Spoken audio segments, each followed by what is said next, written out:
Hello once again everyone, welcome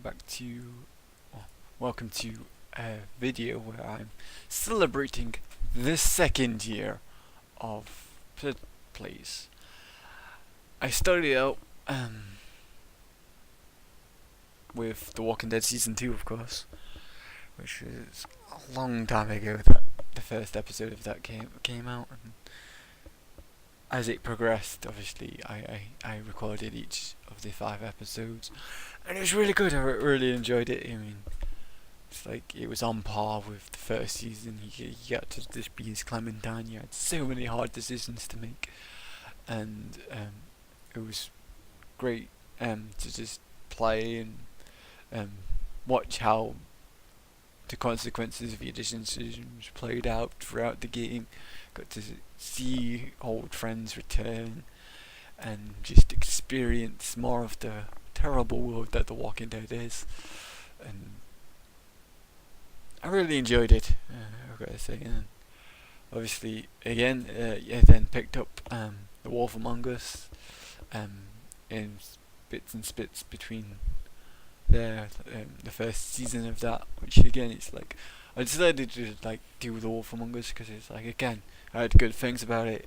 Again, made by Telltale, I really enjoyed my time in. The first season of Walking Dead, I think I played the first couple of episodes before I came to season 2 of The Walking Dead. But yeah, again, it's like picked it up and just got myself immersed in this world of fables, and it was really well done. Again, it's like it was a slightly different spectrum to The Walking Dead, whereas The Walking Dead is just so soul crushing, where your favourite characters will die and then other characters that you don't like will live, and who lives and who dies. The creators just like to fuck you with that. Whereas in this game, at least you had a certain sense of, there was a couple deaths in it obviously, but you're sort of more investigating these deaths, and you get to experience these really cool characters from fables that you know, like Snow White, Cinderella, and just everything in between, and then it added it's just not like one type of fables, the classic stuff, like the Big Bad Wolf, where you play as Bigby, who is the Big Bad Wolf, and he's now like trying to be a good person, and he's this sort of sheriff, detective, cop of this world. It was just really well done. I really liked the atmosphere, the music, and everything in it. We would then proceeded to do Broken Age Act 1, which again stems from my love of Double Fine. Obviously I've played quite a few Double Fine games and picked up a few more this year that I wanted to go through, and they do just a really good job of telling a really interesting story, and Broken Age is one where they got crowdfunded, and it's a really amazing art style, and you've got like the voice talent of Elijah Wood voicing Shay, which is just amazing. And yeah, it's like they did so much, and it was really cool, and I'm still waiting for Act 2, which apparently they've scheduled for spring of this year, but again, we don't know when it's gonna come out, because it's like, oh yeah, we have all these ideas now that we've got all this money, and now it turns out we need more money to fund Act 2, which is kind of but I'm hoping good things, and just keeping along the amazing storyline they already showed with Shay and Vila, and just having them just meet properly, because obviously they briefly met at the end of Act 2, and it just sort of get the resolve of what the hell is all going on, and that kind of stuff. And then I went to my puzzle game phase that I briefly had again last year, when I did like Portal 2, Anti-Chamber, and I can't remember if I did another one, but this time round I did Cairo first, which is basically like this really simple game where it's just blocks uh, sort of in the environment, and you have several puzzles to solve in it. There's no narrative behind it. You're just trying to go through these areas and get to the end. And you don't really know why you're doing it, but it's sort of like had these cool environments made just out of blocks and stuff, and simple music that just fit the game really well. And you sort of get pieces of potential story through sort of seeing things in the world, and it was just really like a very interesting sort of experiment. And I'm glad I played it. It's definitely like worth playing it. It only lasted a little while because it was a pretty quick game to get through. But again, I did enjoy it, and it did definitely challenge me when with some of the puzzles. And then again, through watching Potato on his videos, I picked up the Swapper and did a playthrough of that, which again is another puzzle game where you swap between clones and you have to put them on buttons and open doors and all this sort of stuff in a certain space, and it's very sort of sci-fi based, and it was really cool just the way that they had this mechanic, a really simple mechanic, just swapping between characters and placing them on parts, but did it really well because every time you moved your character or your other clones moved, you had to figure out just how to move them correctly so you can get through the next area and get to the end. And it was just a really well done sort of piece. And again, because of Dwight or Potato, I picked up on mechanical and went through that, and you play as a little robot and you have more puzzles to solve sort of thing, and that was really enjoyable, being a little robot and just picking up things and going through little doors and switching on lights and stuff to just figure out a way to get to the end. And I'm not sure was it you had to save your friend or something? I forget what happened at the end of that, or he was just trying to escape perhaps, or yeah, and you kept getting set back by this other little robot that you was interacting with, and it was really good game. It had again pretty cool music to it, and then for the first time ever, a game that I've always wanted to play from my channel. Obviously, I'm a big fan of it. It's Halo. Unfortunately, obviously, I didn't play the actual Halo, but I played Halo Spartan Assault, which is the top-down shooter. Obviously, that came out on PC. I'm not sure if Strike's out yet, which is another top-down shooter, sort of not direct sequel to that. It's sort of like set between Halo 2 and 3, I think, or Halo 1 and 2, somewhere around there. And that looks really good. I'm not sure if that's on PC yet or if it's still just on Xbox. I'll have to have a look later. But I really enjoyed it. It's sort of like you get to play as a Spartan Palmer, I think he plays, or Fawn, one of them, who you obviously interact with in Halo 4. But it's really cool. You just go against waves of Covenant. I don't think the Flood are in it. No, wait. Then maybe the Flood's in it. I think I saw the Flood in the freeform levels, but not the story levels that I did.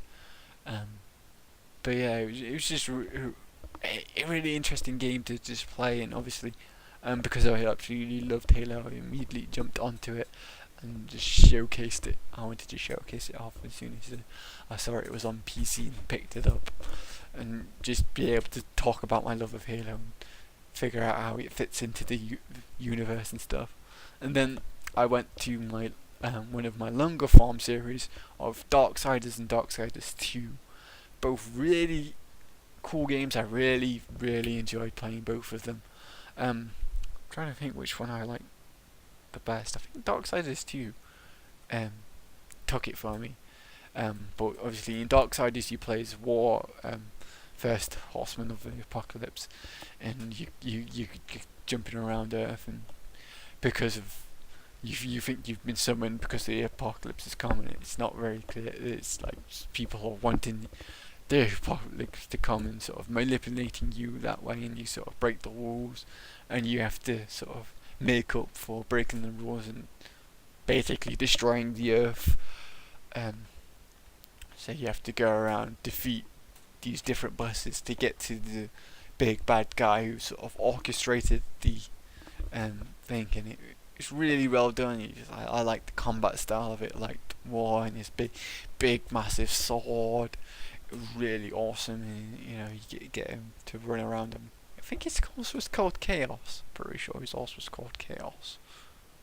But it was like a really awesome game, and I really enjoyed just playing it, and sort of reminds me of sort of God of War style games, and you had a few puzzles which you had to solve, but you also had the combat, which was really well done, and then Darksiders 2 sort of improved on everything that the original did and added more parkour stuff, so it's a bit more like Prince of Persia, and you played as Death with his two scythes sort of thing, which turned into one big scythe when he did the power attacks. And again, it was like told a really cool story sort of Death trying to earn the chance for his brother to get redemption, which so is basically it's sort of set before the first Darksiders game, where Death is just trying to persuade the council, I think they're called, or something like that, who sort of control the horsemen to give War a chance to redeem himself, and Death also chooses to save humanity. Well, you get the choice to save humanity or save your own people, sort of thing. And it's really sort of very interesting. You get to meet more characters, and some of the characters you sort of meet from Darksiders pop up in their earlier forms, and it was really well done. His story again was unique, and you got more areas to explore, and the art style again was just amazing. Like, both games had really cool art style and really cool sort of music and stuff to it. And then I went on to play Spec Ops The Line, which again is a game that made you think a lot, because obviously it's sort of set slightly in the future, I think, where where is it? Dubai is obliterated by this massive sandstorm, and you're going in there to rescue people and your fellow soldiers who went there to sort of do a rescue operation. You're sent in there to find out what went wrong and if there's anyone else alive to sort of save them. And just the way it plays out is like you turn out you're crazy, and all the decisions you've sort of been making is you think, oh yeah, that's good and stuff. You've actually been killing people, and you just created this moniker of a villain to justify you killing all these sort of innocent people, and it was really, really well done, sort of thing. And it's sort of amazing, just different style of game compared to the sort of normal gritty shooters you get, because it's obviously being set in a very bright place where sands all around you. You have a lot of yellows and stuff bleeding through. And it was awesome. And then again, a game that I thoroughly loved to play was the Arkham series, Arkham Asylum and Arkham City, and obviously Arkham Origins came out a bit ago, and obviously I picked it up and played through that, and really, really enjoyed that game. Just showcasing this sort of, not the beginning of Batman, but he's obviously been established for a year or two here, but he's still sort of learning how to be Batman, sort of thing, and he makes mistakes, but he's also like the pinnacle of, he has to be this hero to save Gotham, and all these villains are coming and trying to kill him, and he's got to sort of fight against them. He's got to fight against the police because they don't trust him yet, and it was really just like a really interesting story. I mean, the gameplay wise, it was very similar to previous games of the Arkham series, but that's not necessarily a bad thing. It's like, obviously, when I played Arkham or Asylum, it was a really good game, and then City just basically took what Asylum did and made everything better and then bigger, and then Origins took what City did and just repeated it, kind of added a few new areas in it, but it was more the really interesting story that wove through it. I mean, you did add a couple of new gadgets which you could use, which obviously doesn't make sense that you don't have said gadgets in the future, but it's sort of like, obviously Batman's always constantly changing his arsenal to fight criminals and stuff, so kind of makes sense, kind of doesn't. And it was really well done, and really like just the plot twists to it, and fighting against villains in their first sort of forms rather than the later forms that you know them as in sort of Asylum and City. And it was really cool to do that. And I really enjoyed the game, and I did a piece of DLC for that, the Cold Heart DLC, where you get to see the origins of Mr. Freeze, which was awesome, and just like a new sort of style of gameplay and stuff, adding a couple cool features to it. And then obviously come to sort of October time, I wanted to play sort of Halloween based games, and Costume Quest 2 came out, and I really enjoyed when I did Costume Quest, so obviously I immediately picked it up once and played through it, and it was a good sequel where it had more comedy with more cool costumes and had a story that's kind of made sense, kind of didn't, but you got to sort of mess around with time travel in this one rather than just going through portals and stuff like that. And again, it's like you're still taxed with saving Halloween, but the way you save Halloween in this one is completely different to the way you save Halloween in the last one. The last one,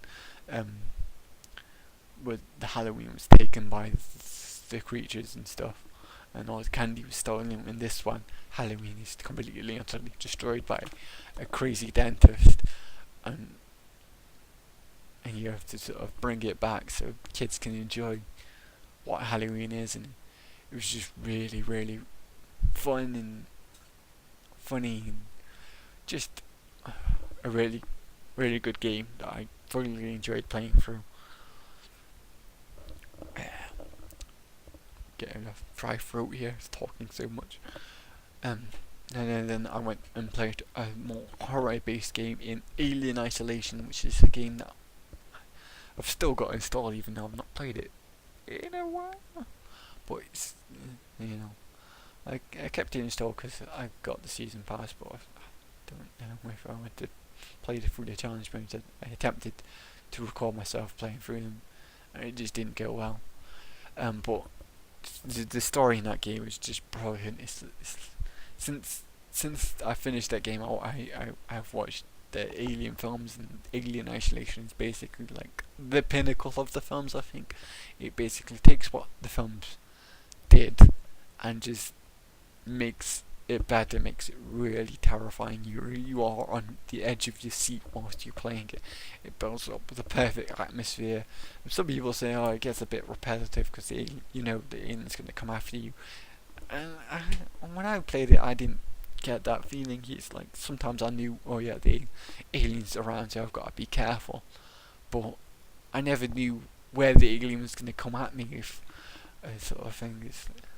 I mean, obviously, sometimes it did, obviously. One bit where I was in the nest, the alien always came out with this one bit, and so I knew he's always going to come at me, and I had to drive him off before I could sort of mess around with buttons, and you saw that in the gameplay. But other than that sort of that one time where I definitely knew where the aim was coming from. I sometimes didn't have a clue, and it made for hilarious reactions of my death to the alien, and spawned the one video where I did a Sid highlight, and I mean to keep doing more of them, possibly in the future if I see a really good like bit of my gameplay to just highlight. But I decided to highlight that particular death just because it was phenomenal, and my reaction to it was just the best. And I wish I'd saved some earlier reactions to like some of the first deaths I had to the alien. But yeah, but it told a really interesting story. You focused on Amanda Ripley instead of Ellen Ripley, and you sort of like had interesting characters to interact with. You had to go back and forwards all over the space station just to survive in this environment and stop yourself being killed from both the alien. You had humans and androids to mess around with as well. It was just really, really cool, and I really enjoyed it. And then only one episode has come out so far of Tales from the Borderlands, and I'm really hoping that a second episode comes out soon, because it came out end of November, and it's now beginning of March, and we've not seen another episode of Tales from the Borderlands, which obviously I really like the Borderlands games. I mean, recently I've been playing them again, not been for a couple of weeks now.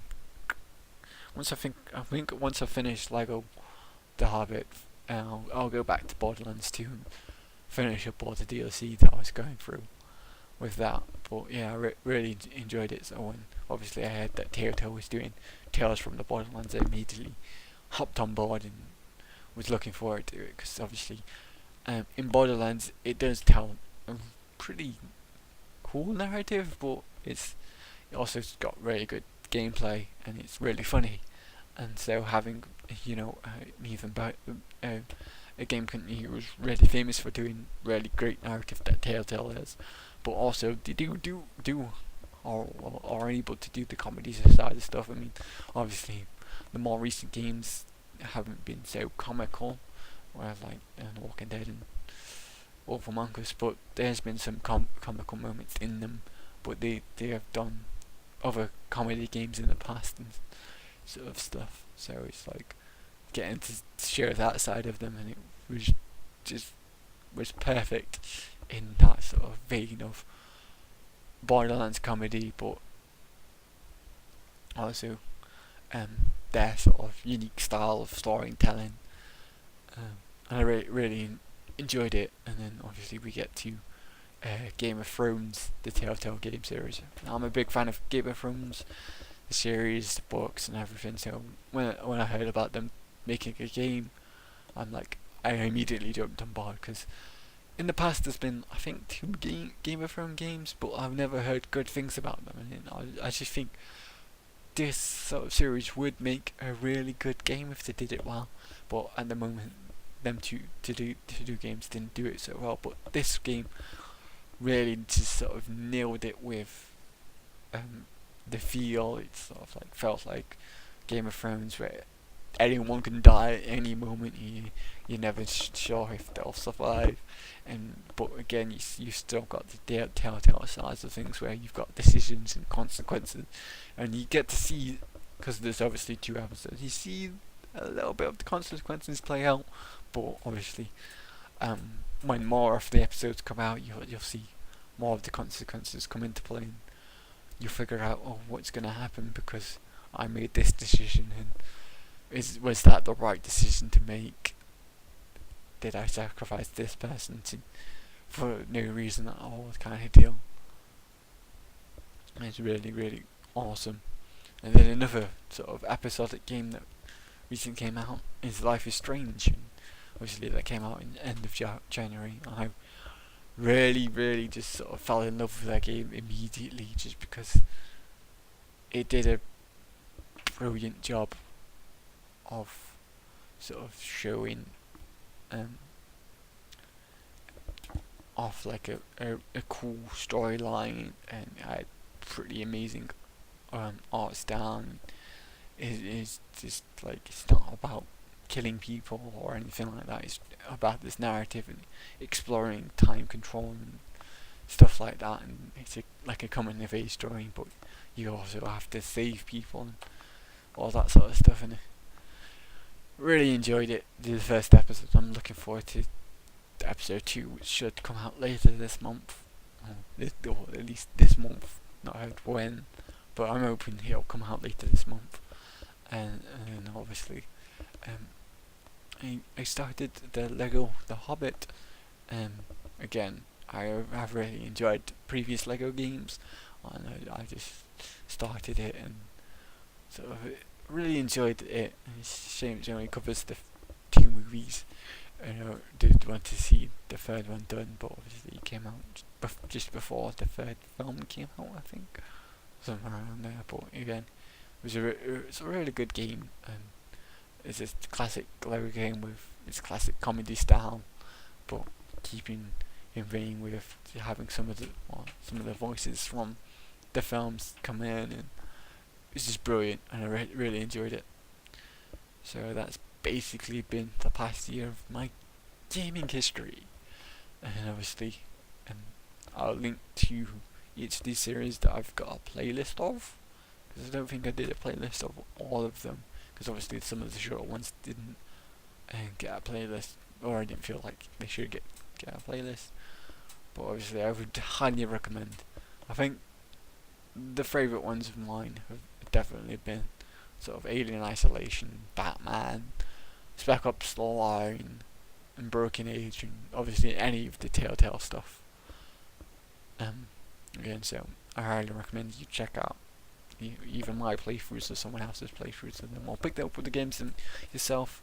And I'll see you guys next time for another video. Peace out, Girl Scouts.